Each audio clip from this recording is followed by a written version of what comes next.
From the Department of Communication in Phillipsburg, this is a special edition of Inside Government with Cedric Peterson.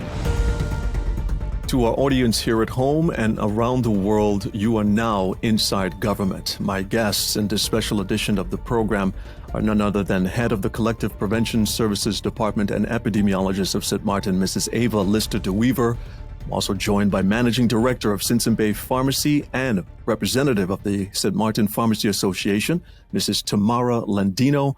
And we also have Managing Director and owner of St. Maarten Veterinary Clinic, Dr. Garry Swanston, joining us in this interview, and happy to say that he's joining us from Dominica, allowing us to join him and have him be a part of this conversation. Ladies and gentlemen, it is an honor to have you all in this edition of the program. Thank you for having us.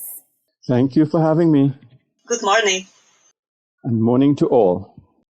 Setting the tone here for our conversation, we're talking about World Antimicrobial Awareness Week 2022. Our experts have been brought in to help weigh on this subject matter because it is one that is very, very serious issue when it comes to public health that needs to be discussed. But to first establish the tone here, I want to start with our epidemiologist, Mrs. Eva Lista de Weever. Eva, what is World Antimicrobial Awareness Week? And why is St. Maarten, or CPS, commemorating it? Great question. Thank you for that. So I guess before I explain what the week is about and why we are highlighting it, I just wanted to set maybe a bit of background information. So antimicrobial resistance occurs when, for example, bacteria or viruses, fungi, and parasites change over time and no longer respond to medicines, thereby making the infection harder to treat. So for example, when you have a bacteria that becomes resistant to an antibiotic. World Antimicrobial Awareness Week is a World Health Organization initiative, and it is a global campaign celebrated annually in many countries across the world, including St. Maarten and the region, to improve awareness and understanding of antimicrobial resistance. And this year, the event falls on November 18th and runs through the 24th of the month with a theme. So every year there is a theme, and this year's theme is Preventing Antimicrobial Resistance Together. And CPS has adapted that theme a little bit, and we are pushing the message of collectively preventing antimicrobial resistance. And AMR is also one of the topics that CPS observes in our annual health observance calendar. And I think AMR has become even more relevant and front-facing, especially post-COVID-19, because globally antimicrobial resistance is becoming prevalent. So all sectors of society need to be responsible when it comes to prescribing and taking antibiotics. And as CPS, being part of health promotion and awareness, we are going out and using platforms such as this to make sure that we bring awareness to the public and healthcare providers to make sure to strengthen our preventive measures and to make sure that everyone is informed and has knowledge about the importance of such a topic. So antibiotics, which everyone knows, but we don't want to assume that they do. First of all, let's establish the importance. First of all, what is antibiotics and how should it be used? Yeah, for sure. So antibiotics are basically medicines that fight infections that are caused by bacteria. And this can be bacteria in humans and animals. And the antibiotic does so by killing the bacteria or making it difficult for the bacteria to grow and multiply. So what does it mean? So when a bacteria becomes resistant to an antibiotic, it means that it's no longer able to counter that infection because it is no longer responding to that antibiotic or to that medication that's been prescribed. You do the research right now because, of course, the Internet of Things allows anyone who's interested in this topic to do their own personal digging for more information. And you hear topics like superbugs. What is a superbug and how does this affect the whole process of antimicrobial resistance? Yeah, so I guess the term superbugs gives a positive connotation, but unfortunately, a superbug is actually a strain that is resistant to many different types of antibiotics. So some of the superbugs that maybe the public may be familiar with is something called MRSA, or methicillin-resistant Staphylococcus aureus, which means that the bacteria Staphylococcus is resistant to an antibiotic called methicillin. So essentially, there are different classes of or different types of superbugs, which pose a challenge for public health and in the healthcare sector in general, because they don't respond to traditional medicines or traditional antibiotics, for example. So the usual drugs that you would have prescribed for someone with with a bacterial infection, they just can't respond to that anymore, because over time, the bacteria or the virus or the fungus has grown and become resistant to it. One of the key things that you do see and hear as you're doing some research on the topic is that very few people understand the importance of this matter of AMR. Why is it an important issue at this particular stage, seen from a public health perspective? Absolutely. So from a public health perspective, it is something that globally many countries have focused on for years. And it becomes an important public health issue because when persons who are, susceptible to different bacteria, different infections, you want to make sure that we have the adequate treatment for them. And so when there are different bugs or different viruses, parasites, becoming resistant to traditional or frontline medications, it is a public health concern because you are constantly having to evolve the course of treatment for persons. And so over time, these bugs do become harder to treat, harder to tackle. And it just makes treating the person and treating the public or the population that much more difficult when you are constantly trying to keep up with, the next bug and trying to make sure that we have the necessary medications, the necessary surveillance from a lab perspective to make sure that we can keep on top of what is actually happening on St. Maarten, and to make sure that these superbugs or these antimicrobials don't have an impact in our healthcare sector and in our public.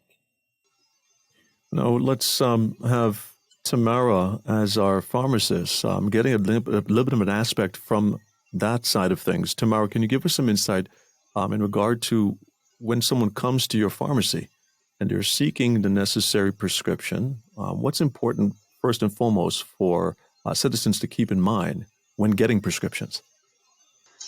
First of all, it's very important to realize that antibiotics can be only prescribed by a doctor, and the pharmacy will not dispense antibiotics without prescription. Many people don't realize it and just come to the pharmacy and ask for antibiotics just to buy it. It's on St. Maarten not really possible. We pharmacists are very aware of dangers of overuse of antibiotics and misuse for example, viral infections. And this is the reason why we are very selective. Person who comes to the pharmacy and asks for antibiotics is directly asked for the prescription from a doctor. So this is the first important part.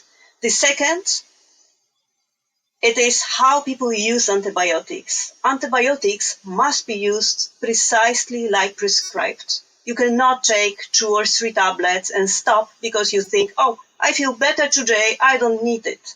No, it doesn't work like this. Antibiotics must be finished. If you have course of antibiotics for 1 week, you must take antibiotics for 1 week. Even if you feel completely okay, it's extremely important. In case of antibiotics, also it's very important to prescribe right doses. Lower is not better in case of antibiotics. In general, it's better to dose very appropriately, so it means right or even slightly higher. This will avoid forming of resistance. Pharmacists are very strict with dosages of antibiotics, and we are checking every prescriptions for right dosages, mostly for children. So this is, I think, very, very important for people to realize that sometimes if they have to wait for prescription a little bit longer, it is because we are checking all the dosages. We are sometimes checking how heavy is a child, because this is very important to calculate the right doses. And even if it's not a child, we are really checking. Sometimes we are calling the doctor, we are discussing with the doctor if this is really the best, what has to happen. And this is why prescriptions and communication between pharmacist and doctor are so important in case of antibiotics. Thank you very much for your input there, Tamara.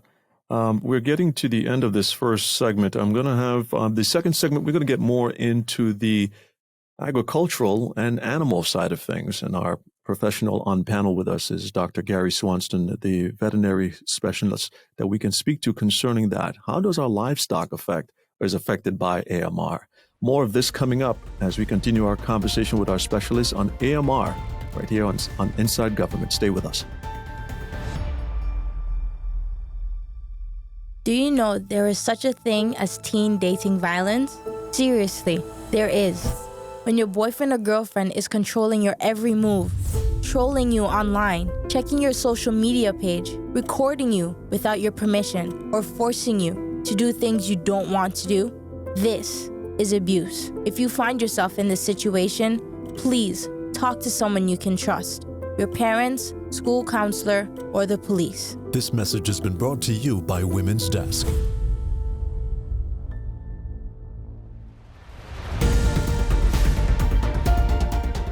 Hello, everyone. If you just joined us, I'm having a very insightful conversation with our specialists, Mrs. Ava Lista de Weever, our epidemiologist here on St. Maarten, and also head of Collective Prevention Services.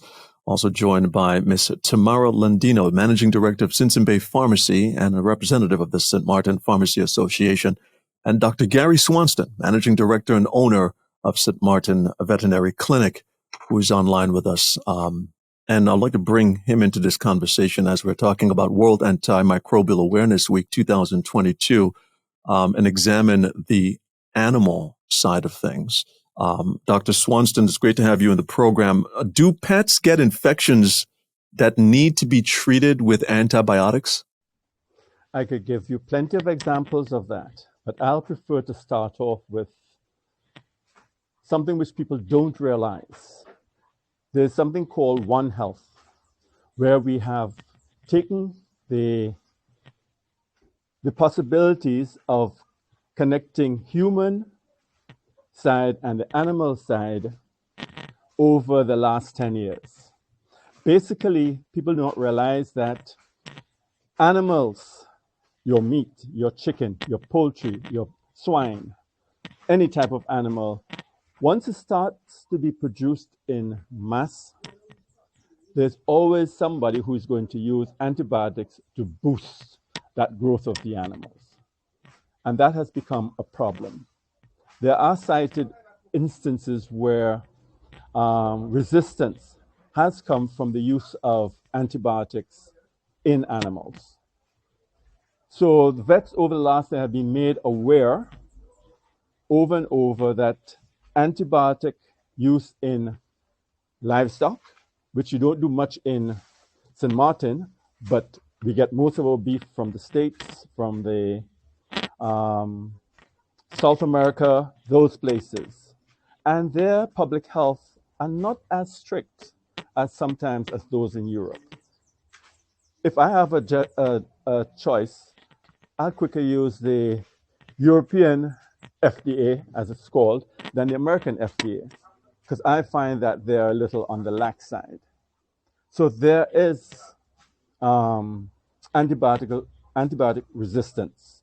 You may not realize it. Some of the eggs you eat may have a bit of infection or bacteria that are resistant. your meat that is coming in, the poultry that is coming in, all has to be properly done in a way. Even some people even put it in the feed to boost the production, because it's all about the capitalist side of making money and having your production as high as possible. But the detriment to that is that we have these bugs that are becoming very resistant. I can cite you 2 examples, which are scary for me. One, I have one dog that's almost resistant to everything I could think of, except for one drug, which is not used in dogs, it is used in cattle. So we have to get the pharmacist to tailor it that I can use it in him to see if it works.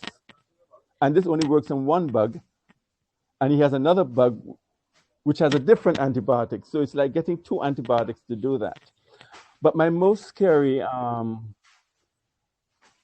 problem came by about 2 months ago, where, I'm sorry, Ava, but we have been complaining a lot about this, where there is a guy called Jamal Brill. He is acting as if he is a vet. No qualifications. The only thing, he worked with a vet many, many years ago. And to my surprise, the client came in with antibiotics. First of all, like Lando is saying, it's the wrong strength. 2, it's the wrong antibiotic for that treatment of the disease. And it's scary. I know that he could be developing a superbug there by treating these animals. Again, it is only given for 3 days. Whereas we know that the minimum is usually 7 days. Sometimes it's becoming more and more standard that you treat for 10 days. So you're seeing that this is creeping in, and we have to protect our society. People don't realize that the vets are one of the front lines to protect society from these superbugs. And we ourselves are, how you say, mandated. People don't realize we are now being mandated to protect our population. I'll give you one example. There is a certain drug, in fact, 2 drugs I know, that we cannot dispense anymore. In the last 2 years, it's been taken off the market, Enteroflox and the fluoroquines. We cannot dispense it in our clinic unless we have done what we call bacterial sensitivity. That is, we take a sample of the disease that we have or the soil that we have, send it to the lab, let them culture it, and tell us what's the best antibiotics are being using. So, as I say, it's scary. I am here trying to protect the population, and there's somebody else out there not knowing all this. Because for me to stay registered, I'm registered in the UK, I'm registered in St. Maarten, I have to follow these rules. Thank you very much, Dr. Swanston. I really wanted to kind of stay on course when it comes to our conversation as it relates to AMR. I want to basically stay on point when it comes to, again, getting specifically related to the infections related to treated with antibiotics as it relates to pets and what people need to know. So we need to share what would be best practices at this particular point. People who are conscientious about their animal welfare and care and will seek your professional input, I would like to take this opportunity to allow you to guide individuals so that they can establish these best practices now with keeping in mind the importance of antimicrobial resistance. So let's try to, I want to just segue here to Ava, just to allow her to respond to the points that were brought up there, because there's some issues that I realized that Dr. Swanston mentioned as it relates to, for example, our food chain being affected by antimicrobial resistance being caused through that. How do we work with the Netherlands and our partnership with the Kingdom in order to ensure that exchange is as safe as possible, seeing that through your eyes as an epidemiologist, Ava? So I know that there are certain standards, as Dr. Swanston mentioned, but that, I guess, is a bit out of scope for CPS, just because there is the Inspectorate of Health that makes sure to monitor everything that comes in terms of produce, medications. That is done with the Inspector General and his team at the Inspectorate of Health. But as Dr. Swanston mentioned, there are standards, there are for example, for medications, there are licenses that are needed in order to import. And I think the same would be extended to any produce or any food materials that are brought in. Those would definitely go through some sort of inspection and qualifications by Inspectorate of Health. Things that people should keep in mind when it comes to looking at buying their produce, whether it be meats, dairy. What are the key things that people should be looking for to make sure that they keep themselves safe and healthy? I think that one of the things what we should really think about is about eating less meat. I don't say to stop eating meat, but just limit so much possible eating meat. Eat not every day, eat 2 times a week.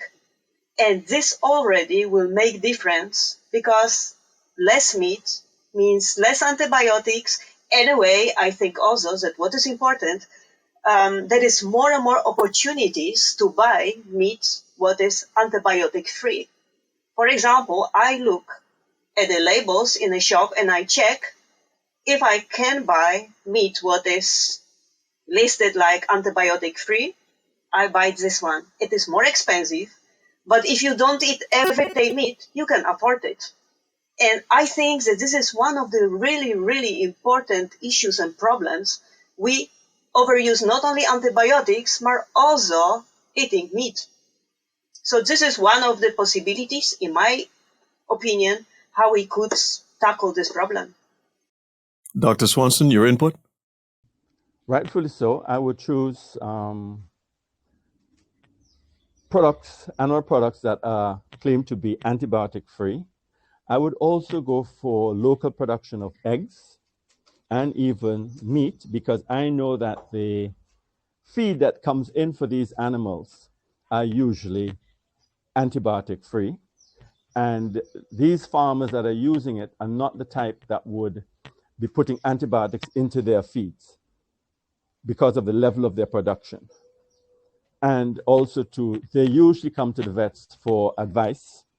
And when we do give them antibiotics, we are very specific about how they use it, how long they use it for, and the time that they are not supposed to be, harvest the eggs. They may spoil a bit, but we have convinced them. They get a proper education on animal resistance and why we are doing it, and to maintain their production. Ava, your input on that aspect as well.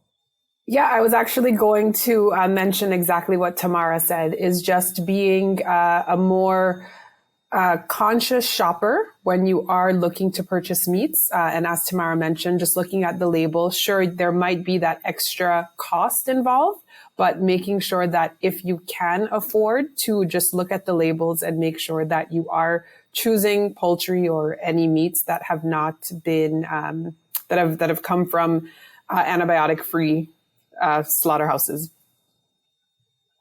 And I would like to end off here because we are definitely running out of time here, but I want to paint a picture for the general public to walk away from this conversation understanding the role they have to play. Ava, what does the system need to understand in order to protect themselves? Because we're looking at a time frame here where professionals around the world are saying that this antimicrobial resistance is a threat to modern medicine overall. So what is the role of the citizen that they must play at this point to ensure that we do not find a future where we find ourselves in a situation where we can't treat ourselves when it comes to viruses and bacteria?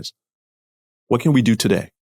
Absolutely. So I think, as we, mentioned earlier in the program, is to make sure that when you do go to the doctor, when you do go to the pharmacy, to really ask those questions when you are prescribed an antimicrobial.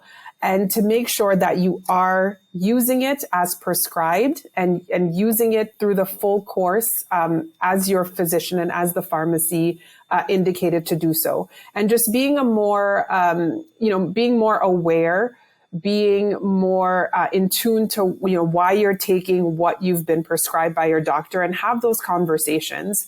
And I just wanted to briefly mention that through this awareness week and through this campaign, CPS has also launched a confidential public survey that we have distributed to members of the public and healthcare providers, because we want to gauge what our public knows about antimicrobial awareness, what questions they may have. And with that information, it will help to inform how we want to push out future messaging for making sure that people are knowledgeable and are aware about antimicrobial resistance and all of the festivities around Antimicrobial Awareness Week.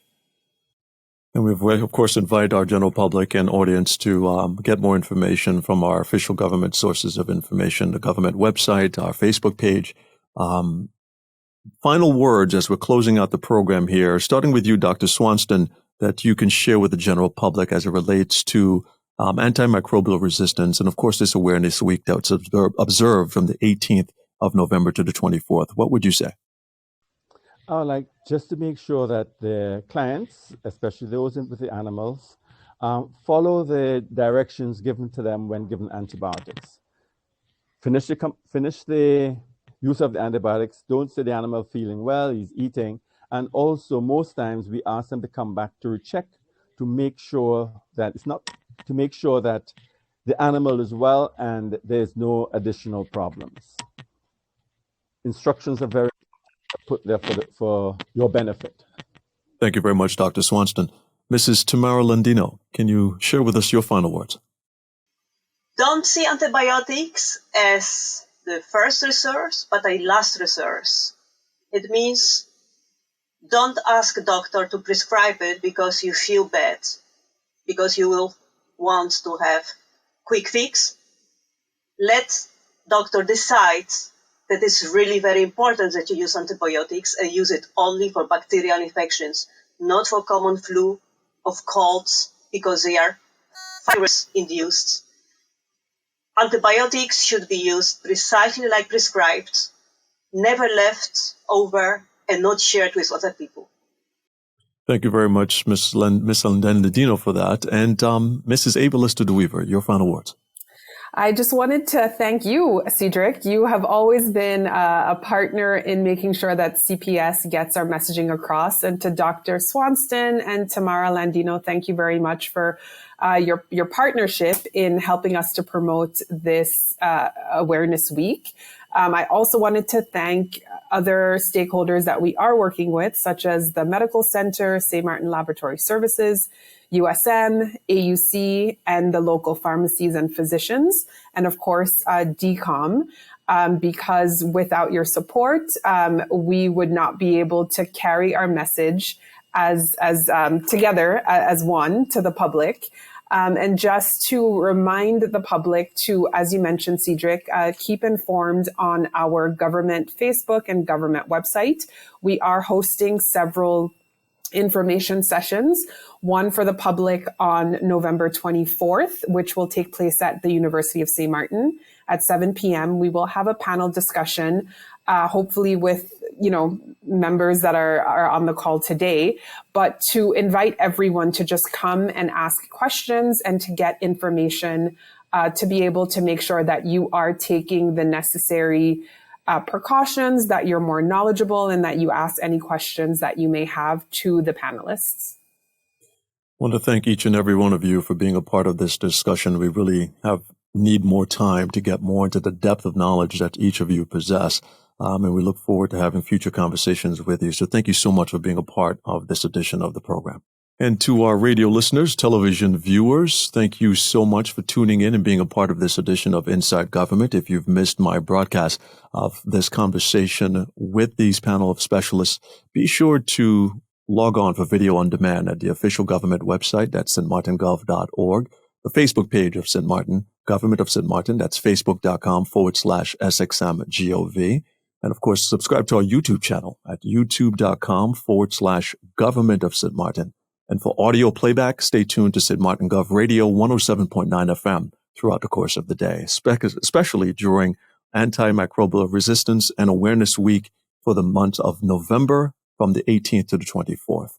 On behalf of my colleagues down at the Department of Collective Prevention Services under the Ministry of Public Health, Social Development and Labor, and all of us here at the Department of Communication, I'm Cedric Peterson. Thanks so much for tuning in.